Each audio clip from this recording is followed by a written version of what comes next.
Hello and welcome, my name is Shanu Yaswal and you are watching study for all. Study for all में आप सबका बहुत बहुत स्वागत है।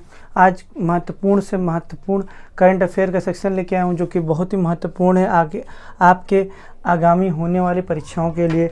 तो एक संजीवनी का है, ये समझ लीजिए वरदान है, समझ लीजिए। जो क्वेश्चन मैं लेके आया हूँ बहुत ही मेहनत लगता है बनाने में, लिखने में, बिल्कुल इसको अरेंज करने में। सो प्लीज़ एंड तक ज़रूर वीडियो देखिए, प्लीज़ पूरा वीडियो देखना ना भूलिएगा। आप सबके लिए बहुत इंपॉर्टेंट है कि कुछ मैं इसमें समझाऊंगा जो कि और भी कुछ जो चीज़ें हैं पॉइंट आउट मैं बताऊंगा आपको। तो लेट्स स्टार्ट। तो अभी हाल ही में किसने अपना उपग्रह यानी सैटेलाइट जो कि एक सैन्य उपग्रह है, ठीक, उसे सफलतापूर्वक प्रक्षेपित किया? तो ईरान ने नूर नाम के एक जो सैन्य उपग्रह है इसे सफलतापूर्वक क्या किया, प्रक्षेपित किया है। तो अभी हाल ही में नूर नामक सैन्य उपग्रह किस देश ने सफलतापूर्वक प्रक्षेपित किया? तो ईरान। नेक्स्ट क्वेश्चन की बात क्या आएगी कि राष्ट्रीय सुरक्षित मातृत्व दिवस। तो राष्ट्रीय सुरक्षित मातृत्व दिवस जो कि प्रतिवर्ष कब मनाया जाता है? तो 11 अप्रैल को मनाया जाता है, जो कि कब से मनाया जाने लगा? 2003 से। कब से राष्ट्रीय सुरक्षित मातृत्व दिवस मनाया जाने लगा? तो 2003 से। अब ये 11 अप्रैल को ही क्यों मनाया जाता है? क्योंकि उस मतलब 11 अप्रैल को ही कस्तूरबा गांधी जी का जयंती पड़ता है, यानी उनका जन्मदिन पड़ता है। और कस्तूरबा गांधी जानते हैं कौन है? तो कस्तूरबा गांधी पता ही होगा आपको। तो ये वाइफ हैं हमारे राष्ट्रपिता महात्मा गांधी जी के, तो वो राष्ट्रपिता हैं। तो ये इन्हीं की, इसीलिए इनको माँ भी माना गया, दर्जा दिया गया। तो राष्ट्रीय सुरक्षित मातृत्व दिवस इनकी याद, इनके जन्म दिवस पे मनाया जाता है। अब आपसे एक क्वेश्चन पूछता हूँ, दिवस आ गया तो आज जो कि 24 अप्रैल है, तो 24 अप्रैल को प्रतिवर्ष कौन सा दिवस मनाया जाता है? तो 24 अप्रैल को प्रतिवर्ष कौन सा दिवस मनाया जाता है भैया? तो 24 अप्रैल को प्रतिवर्ष हम क्या मनाते हैं? तो राष्ट्रीय पंचायत दिवस। क्या मनाते हैं भैया? राष्ट्रीय पंचायत दिवस।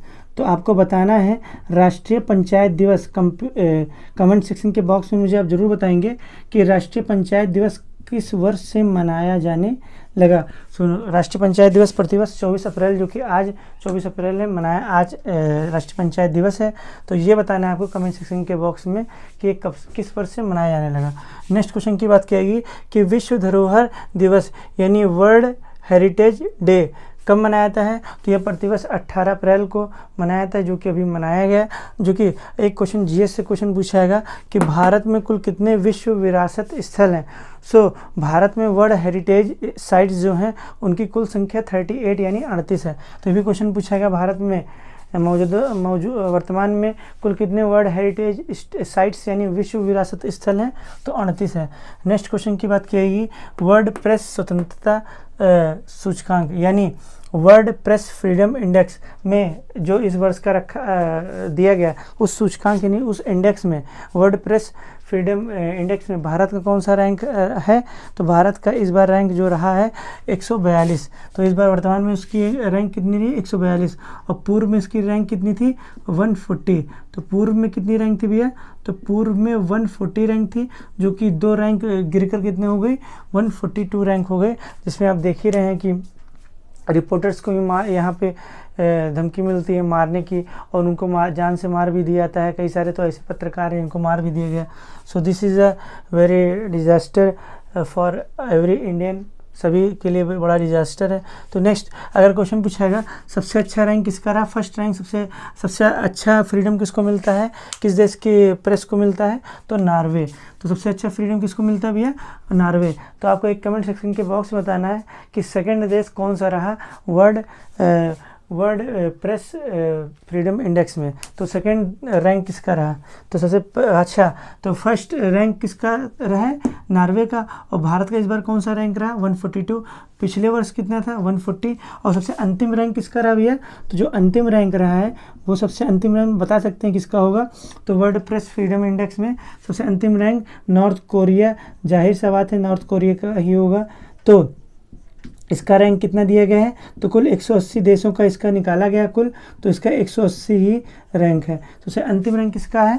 तो नॉर्थ कोरिया का आया है। किस देश का? नॉर्थ कोरिया का। तो ज़रा सोच सकते हैं आप, बड़ा ये जानते हैं कि नॉर्थ कोरिया में जो किम जोंग उन जो शासक हैं बड़ा ही, अगर कोई भी वहाँ पे कोई फ्रीडम कोई चीज़ नहीं है, वहाँ पे कोई मीडिया का कोई भी वो चीज़ नहीं कि कुछ भी बोल सकते हैं सरकार के खिलाफ़ या वो जो तानाशाह के खिलाफ़। तो बड़ा इसमें इनकी तबीयत भी बहुत ख़राब है किम जोंग उन की।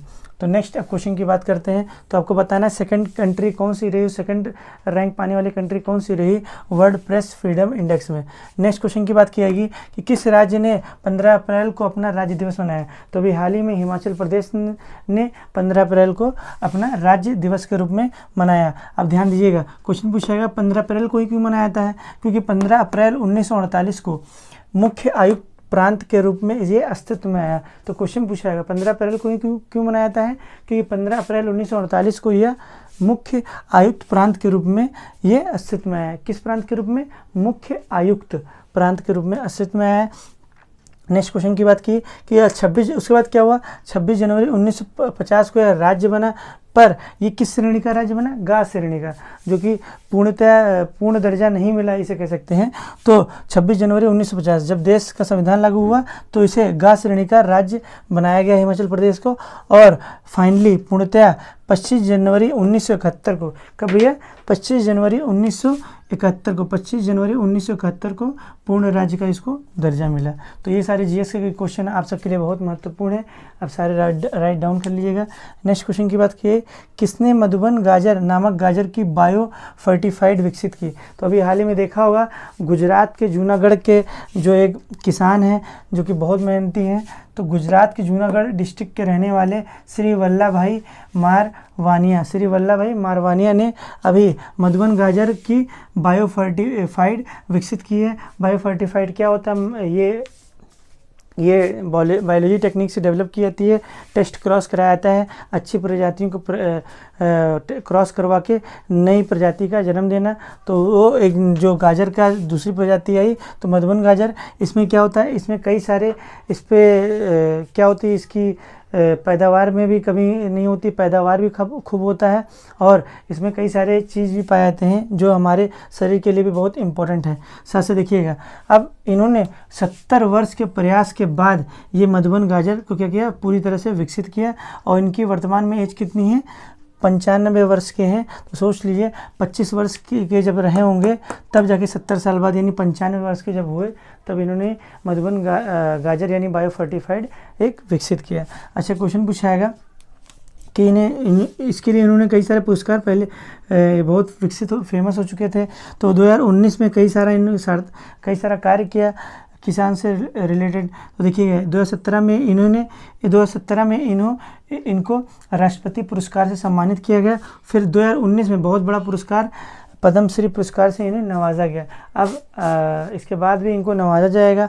तो 2017 में राष्ट्रपति पुरस्कार और 2019 में पद्मश्री पुरस्कार से इन्हें नवाजा गया। अच्छा, इसमें कौन सा कैरोटीन पाया जाता है, तो इसमें बीटा कैरोटीन की बहुत अच्छी मात्रा पाई जाती है। जो बीटा कैरोटीन का काम क्या होता है, जो क्या बनाती है, विटामिन ए बनाती है। तो जैसा कि आप जानते हैं कि विटामिन ए पाया जाता है गाजर में। गाजर का मुख्य विटामिन ए का मुख्य स्रोत क्या है, गाजर। तो इसमें काफ़ी अच्छे अमाउंट में विटामिन ए पाया जाता है, क्योंकि इसमें क्या है, प्रमुख मात्रा में क्या है, बीटा कैरोटीन है, जो क्या बनाता है, विटामिन ए बनाता है।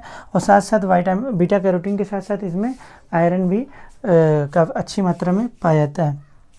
नेक्स्ट, अभी देखा होगा स्विट्ज़रलैंड के आल्प्स के मैटरहॉर्न पर्वत को पूरे तिरंगे से रोशनीमय कर दिया गया। तो क्वेश्चन पूछा है किस आर्टिस्ट ने किया, तो ये गैरी हॉफस्टेटर ने किया। किसने किया भैया, गैरी हॉफस्टेटर ने पूरे आल्प्स के मैटरहॉर्न पर्वत को पूरी तरह से तिरंगे से रोशनीमय कर दिया, जो कि बहुत ही बढ़िया है। इससे पहले इन्होंने जापान, USA और ब्रिटेन को भी इस मैटरहॉर्न पर्वत को, आल्प्स के मैटरहॉर्न पर्वत को रोशनी में उनके फ्लैग से किया।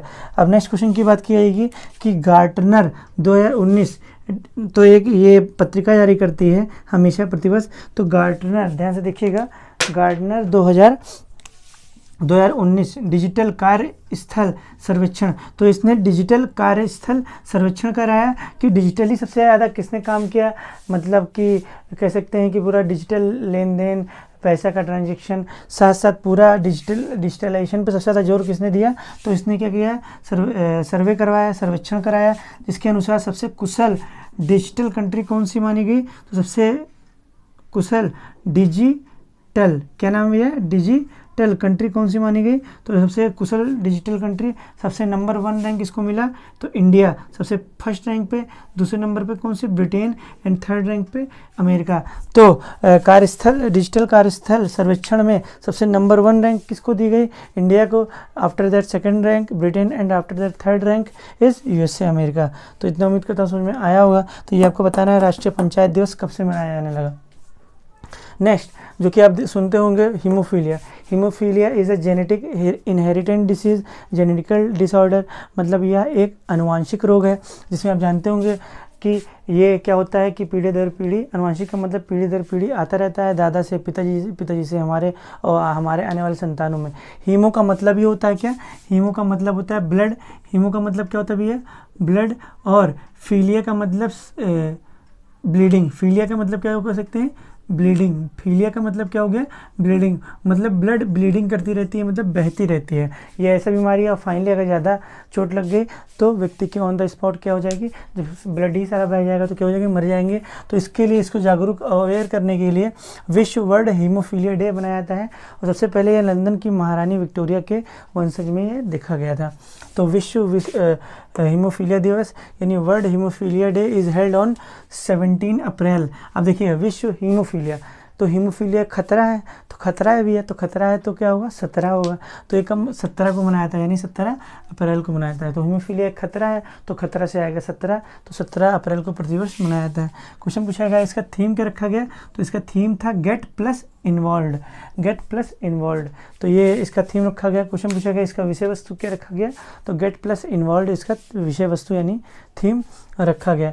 नेक्स्ट क्वेश्चन की बात की जाएगी कि सिविल सेवा दिवस 2020 का कब मनाया गया, तो 21 अप्रैल को। कब मनाया गया भैया, सिविल सेवा दिवस जो प्रतिवर्ष 21 अप्रैल को मनाया जाता है।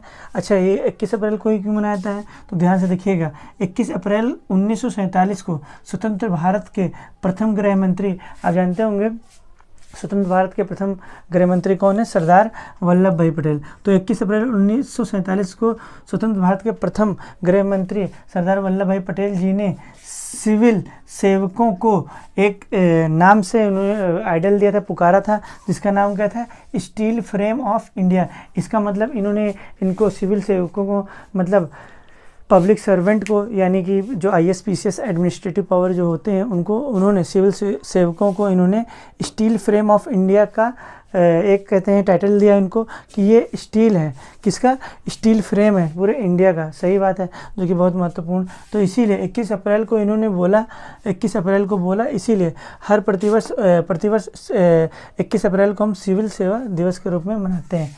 अब नेक्स्ट क्वेश्चन की बात की कि पहली बार 21 अप्रैल 2006 को दिल्ली के विज्ञान भवन में मनाया गया। तो पहला क्वेश्चन पूछाएगा सबसे पहले मतलब सिविल सेवा दिवस कब मनाया गया, तो 21 अप्रैल 2006 को।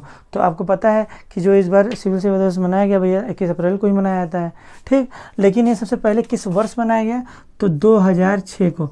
और कहाँ मनाया गया सबसे पहले, ये भी क्वेश्चन पूछाएगा, तो दिल्ली के विज्ञान भवन में। सबसे पहले सिविल सेवा दिवस 2006 में विज्ञान भवन, दिल्ली के विज्ञान भवन में मनाया गया।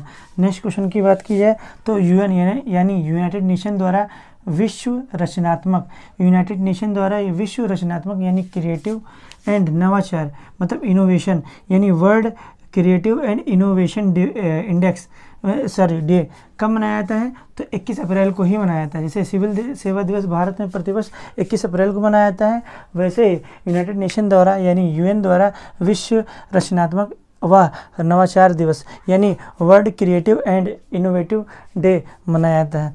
नेक्स्ट क्वेश्चन की बात की तो बहुत ही मोस्ट इम्पोर्टेंट है वर्ल्ड लिवर डे। लिवर हमारा बहुत महत्वपूर्ण ये अंग है, वाइटल ऑर्गन है। अगर ये डैमेज हो जाए तो हमारी मृत्यु हो जाएगी तुरंत ऑन द स्पॉट। इसमें मैंने 2 वीडियो बनाए, 2 सेपरेट लेक्चर इसे बनाए जो कि बहुत महत्वपूर्ण है। पूरा लिवर जिसमें विटामिन ए संचित होती है, लिवर जो कि शरीर की रासायनिक प्रयोगशाला भी कहते हैं, liver is also known as chemical lab. So उस वीडियो को जरूर देखना ना भूलिएगा।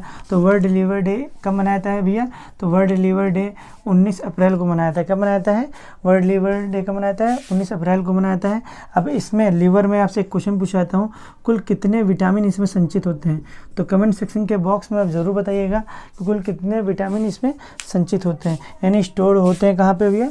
लिवर में स्टोर होते हैं। नेक्स्ट क्वेश्चन की बात करेगी कि वर्ल्ड अर्थ डे कब मनाया जाता है? तो वर्ल्ड अर्थ डे प्रतिवर्ष 22 अप्रैल को मनाया जाता है, जो मनाया गया परसों ही मनाया गया। तो world health day is held on 22 अप्रैल, तो प्रतिवर्ष 22 अप्रैल को मनाया जाता है, जिसका इस बार थीम विषय वस्तु क्या रखा गया? Climate action. क्लाइमेट एक्शन, जलवायु में जो परिवर्तन आ रहा है उसको ही मद्देनज़र रखते हुए इसका विषय वस्तु यानी थीम रखा गया। हालांकि इस बार कोरोना वायरस के कारण काफ़ी एनवायरनमेंट जो पोल्यूट था उसमें सुधार आया है, काफ़ी जो वाटर पोल्यूट था उसमें भी क्या हुआ है? सुधार आया है। नेक्स्ट क्वेश्चन की बात की जाएगी, तो ये तो सारा ख़त्म हो गया, तो ठीक, तो उम्मीद करता हूँ पूरा समझ में आया होगा ये लेक्चर।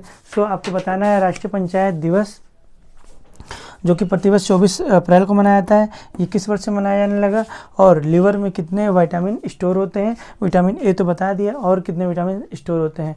सो लाइक कीजिए प्लीज़, शेयर कीजिए एंड सब्सक्राइब कीजिए। बहुत मेहनत करता हूँ, समझिए थोड़ा सा। अगर आपको समय ख़राब लगा हो, आपको अगर नहीं कुछ समझ में आया हो तो आप डिसलाइक भी कर सकते हैं। No any problem. So please like share and subscribe. Thank you.